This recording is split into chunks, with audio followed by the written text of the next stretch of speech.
Hi friends, welcome to our channel Jyothis kitchen. ഇന്ന് നമുക്കൊരു air fryer റെസിപ്പിയാണ്. എയർ ഫ്രയറിൽ പെട്ടെന്ന് ഉണ്ടാക്കാൻ പറ്റിയ ഒരു സ്നാക്സാണ് കപ്പലണ്ടി പക്കവട അഥവാ മസാല കപ്പലണ്ടി. ഇത് നമ്മൾ കടയിൽ നിന്ന് വാങ്ങിച്ചിട്ടുണ്ടാവും. ഇത് നമ്മൾ വീട്ടിൽ ചെയ്യുമ്പം അതിനേക്കാളും മെച്ചപ്പെട്ട ഒരു ടേസ്റ്റാണ് കിട്ടുന്നത്. ഒട്ടും തന്നെ ആയിലില്ല, കുറച്ച് നമ്മൾ 1 ടീസ്പൂൺ ആയിൽ പോലും ഇതിൽ ഒഴിച്ചിട്ടില്ല. ലൈറ്റായിട്ട് സ്പ്രേ ചെയ്തിട്ടേ ഉള്ളൂ. അത് എങ്ങനെയാണ് നമുക്ക് ഉണ്ടാക്കാമെന്ന് നോക്കാം.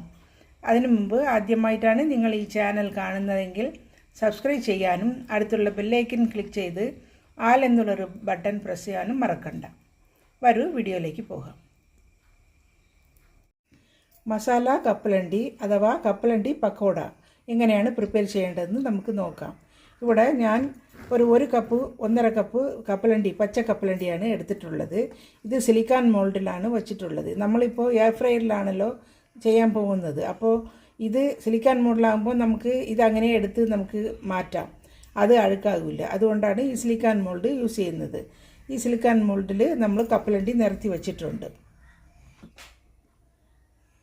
ഇവിടെ 2 ടേബിൾ സ്പൂൺ കടലമാവ് എടുത്തിട്ടുണ്ട്. ഇതിലേക്ക് 2 ടേബിൾ സ്പൂൺ പച്ചരിപ്പൊടി. ഇത് നമ്മൾ സാധാരണ ഇടിയപ്പത്തിനൊക്കെ കടയിൽ നിന്ന് വാങ്ങിക്കുന്ന പൊടിയാണ്. 2 ടേബിൾ സ്പൂൺ എടുത്തിട്ടുണ്ട്. 1 ടേബിൾ സ്പൂൺ ചില്ലി പൗഡർ, ഒരു 1/2 ടീസ്പൂൺ കായപ്പൊടി, 1/2 ടീസ്പൂൺ മഞ്ഞൾപ്പൊടി, ആവശ്യത്തിനുള്ള ഉപ്പ്.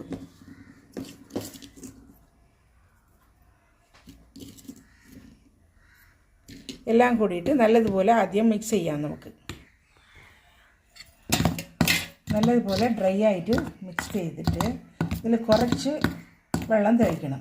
കുറച്ച്, ഒരുപാട് തളിക്കരുത്, കുറച്ച് വെള്ളം തളിച്ചിട്ട് ഒന്ന് മിക്സ് ചെയ്ത് കൊടുക്കണം.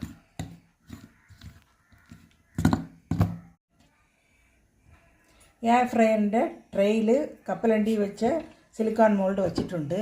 ഇതിലേക്ക് നമുക്ക് കുറച്ച് വെള്ളം തളിക്കാം. കപ്പലണ്ടിയിൽ വെള്ളം തളിച്ചിട്ട് നമ്മൾ മിക്സ് ചെയ്ത് വെച്ച ഈ പൗഡർ ഐറ്റംസ് ഇതിലേക്ക് ചേർക്കാം.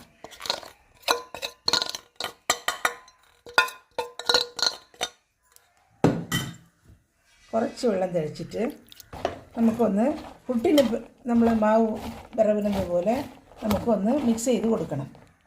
ഒരുപാട് വെള്ളം ആവരുത്, കുറച്ച് മാത്രം മതി. എല്ലാ കപ്പലണ്ടിയിലും ഇത് കോട്ടാവണം. ആവശ്യമാണെങ്കിൽ മാത്രം ഒരു ചൊട്ട് ഇങ്ങനെ ഡ്രാപ്പ് ചെയ്ത് കൊടുക്കാം. എല്ലാ സ്ഥലത്തും നല്ലതുപോലെ കോട്ടായിട്ടുണ്ട്. ഇനി നമുക്ക് കുറച്ച് ഓയിൽ സ്പ്രേ ചെയ്ത് കൊടുക്കണം. മുകളിൽ കുറച്ച് ഓയിൽ സ്പ്രേ ചെയ്ത് കൊടുക്കാം.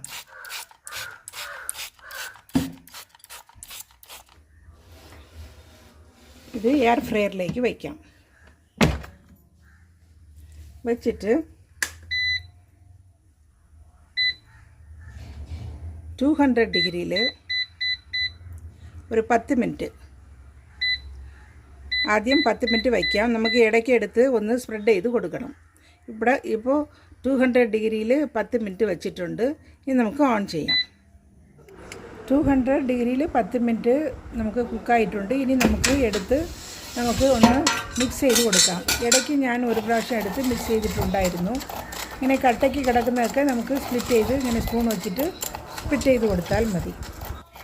നല്ലതുപോലെ മിക്സ് ചെയ്ത് കൊടുത്തിട്ടുണ്ട്. ഇതിൻ്റെ മുകളിൽ കുറച്ചുകൂടി ഓയിൽ സ്പ്രേ ചെയ്ത് കൊടുക്കാം.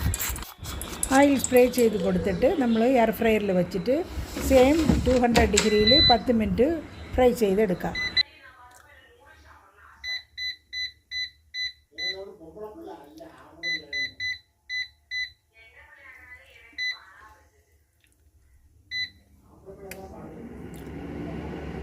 നമ്മൾ വച്ചിട്ട് 5 മിനിറ്റായി.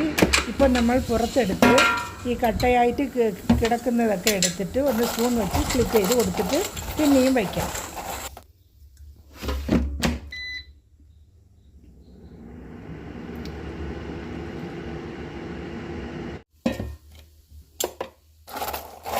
നല്ല ക്രിസ്പി ക്രഞ്ചി ആയിട്ട് വന്നിട്ടുണ്ട്.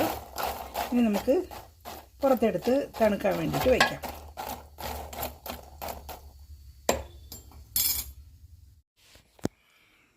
നമ്മുടെ മസാല കപ്പലണ്ടി അഥവാ കപ്പലണ്ടി പക്കവട റെഡിയായി. ഇത് നമുക്കിനി ഒരു പ്ലേറ്റിലേക്ക്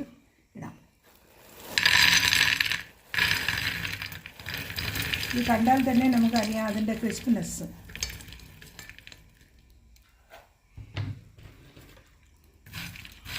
ക്രിസ്പി ക്രഞ്ചി കപ്പലണ്ടി പക്കവട റെഡിയായി. ഇത് വളരെ ടേസ്റ്റി ആയിട്ടും പെട്ടെന്ന് തന്നെ നമുക്ക് വീട്ടിൽ ഉണ്ടാക്കാൻ പറ്റിയ ഒരു എയർ ഫ്രയർ റെസിപ്പിയാണ്. എല്ലാവരും ഇതൊന്ന് ട്രൈ ചെയ്ത് നോക്കിയിട്ട് നിങ്ങളുടെ ഫീഡ്ബാക്കൊക്കെ അറിയിക്കുക. നിങ്ങളുടെ ഫാമിലിക്കും ഫ്രണ്ട്സിനും ഷെയർ ചെയ്യുക. ആദ്യമായിട്ട് ജ്യോതിസ് കിച്ചൻ കാണുന്നവർ സബ്സ്ക്രൈബ് ചെയ്തിട്ട് അടുത്തുള്ള ബെല്ലൈക്കനെയും ക്ലിക്ക് ചെയ്ത് ആൽ എന്നുള്ളൊരു ഓപ്ഷനും ക്ലിക്ക് ചെയ്യാൻ മറക്കണ്ട. എന്നാലേ ഞാനിടുന്ന പുതിയ പുതിയ റെസിപ്പീസും റിവ്യൂസും വ്ളോഗ്സും എല്ലാം നിങ്ങൾക്ക് ഉടൻ കിട്ടുന്നതായിരിക്കും.